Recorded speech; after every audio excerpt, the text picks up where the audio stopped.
đã không giữ được nhiều hạnh phúc cho em. Nhiều khi giận nhau, nước mắt em cứ rơi thật nhiều. Anh xin lỗi em, hãy tha thứ cho anh lần này. Đừng rời xa anh, em nói đi, em rất yêu anh. Nhưng ngày cuộc sống không như anh đang ước mong, của một tình yêu sẽ hạnh phúc giống như bao người.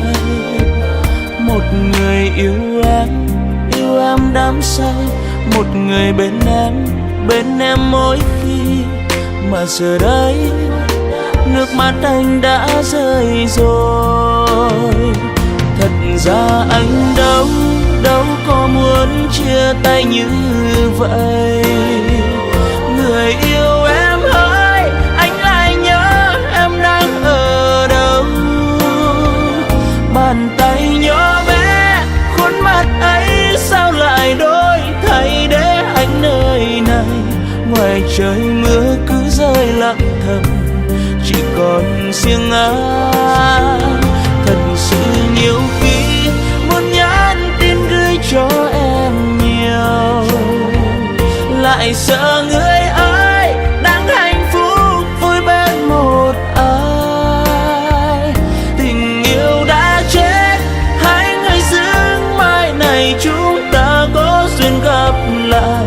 Thì anh vẫn luôn luôn yêu em như lúc mới yêu.